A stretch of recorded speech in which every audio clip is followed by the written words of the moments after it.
The problem statement in question 1 of this exercise is as follows.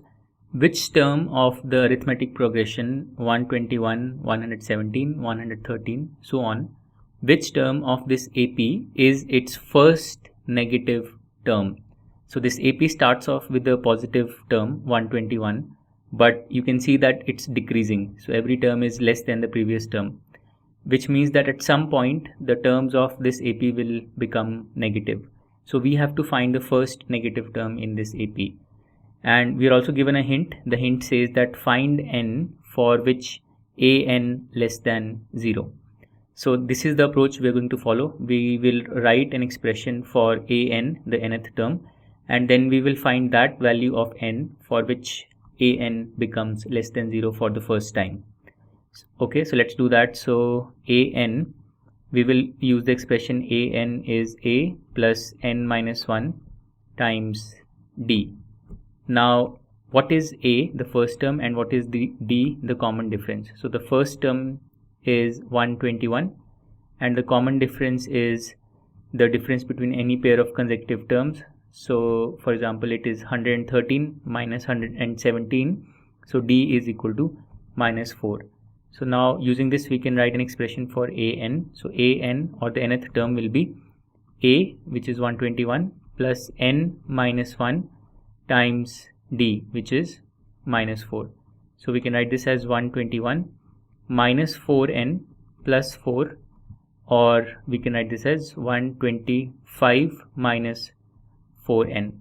So an, the nth term, is equal to 125 minus 4n. Now we have to find that value of n for which this becomes negative for the first time, or we have to find the smallest value of n for which this expression becomes negative. So let's find that. So we need 125 minus 4n should be less than 0. This means that 125 should be less than 4n. So if we now divide both sides by 4, we will get 125 by 4 should be less than n.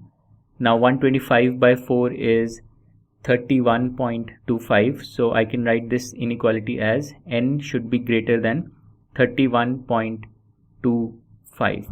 So if n is greater than 31.25, then this inequality will hold true, or 125 minus 4n will be less than 0.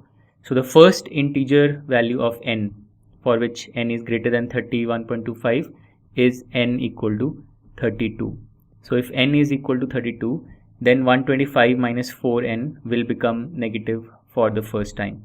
So the conclusion we can draw is that the first negative term is the 32nd term. So this is the first negative term. And what is the value of this term? So the value can be found just by substituting n equal to 32 into this expression. So the first negative term, a32, will be 125 minus 4 into 32, or 125 minus 4 into 32 is 128, or this is equal to minus 3. So the first negative term of the arithmetic progression is minus 3, and it occurs at the 32nd position in the AP. To learn more about how QMath can help you crack school and board exams, explore QMath Leap, a live online classroom program run by highly experienced and committed teachers.